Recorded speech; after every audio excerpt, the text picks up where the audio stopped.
Preludes 14 has the potential to be a real game changer, and we're expecting the new update in April sometime. Though the developers haven't announced an exact release date yet, only a vague mid-April release. So the update is officially titled Preludes 14: The Duelo. As the name suggests, it carries a strong pirate-inspired theme, or at least a very close variation of one. The name The Duelo is also the name of the new pact that will be introduced in Preludes 14. But before we dive into that, there's some important news about what's coming around Preludes 15. The developers are planning a major rework of the crafting and looting system, so the crafting requirements will be reduced to roughly 1/3 of what they are now. And in addition to that, pre-built gear will start dropping, meaning not every piece will need to be assembled from fragments. Crafting itself will become almost instant for most items, except for rare gear, which will now be referred to as ancient gear. But it is important to keep in mind that this is still very early information, so we don't have many more details yet. So coming back to the new pact, the first ability is called Flint Walk, which allows you to pull out a pistol.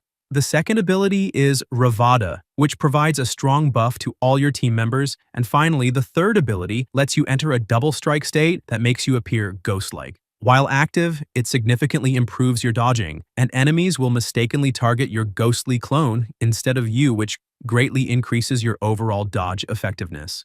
Next up is a castle update. When we now look at the map, we can now see several fallen castles. With the release of Preludes 14, players will be able to enter these castles and explore dungeon-like areas inside. The atmosphere feels incredibly cool and gives off a strong fantasy Poseidon vibe, with a mysterious and dark aesthetic. We've also got new enemies called worms that are exclusive to these fallen castles. Inside one of them also awaits a powerful boss known as the Ravada worm. Next up is a brand new fable coming in Preludes 14. Now, when you visit a specific shipwreck, you'll unlock a new quest that leads to this fable. The journey takes you out to a mysterious ship lost at sea. After defeating a powerful ghost, you'll be rewarded with a cinematic cutscene. But please keep in mind that this is still a work in progress, and the quest steps will be significantly longer and more detailed, similar to the previous fables. We also got one of the most exciting and game-changing updates coming to Preludes 14, and that is the complete rework of the rune system. The developers felt that runes didn't last long enough before, so they've made them far more dynamic and central to combat.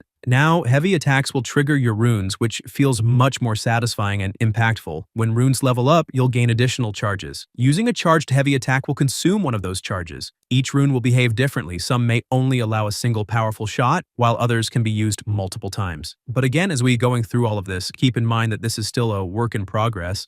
But even with that being said, it's already looking like a huge improvement.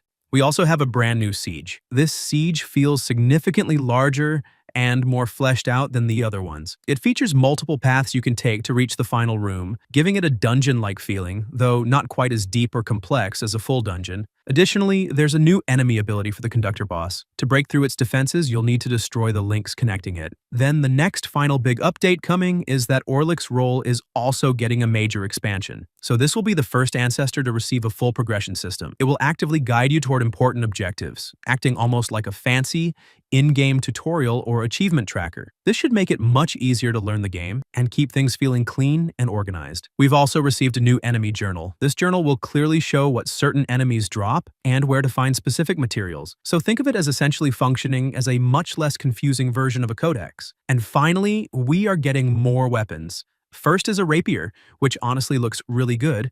We also getting a new shield and sword, and also a new staff. So yeah, guys, this new update is looking really good, and apparently they also updated some UI and the quality. We will know more of what's going on when they eventually release the patch notes, but till then, that's everything coming to Preludes 14, and as soon as I hear anything new, I'll let you know. So don't forget to hit that like and subscribe button, and I'll see you in the next one.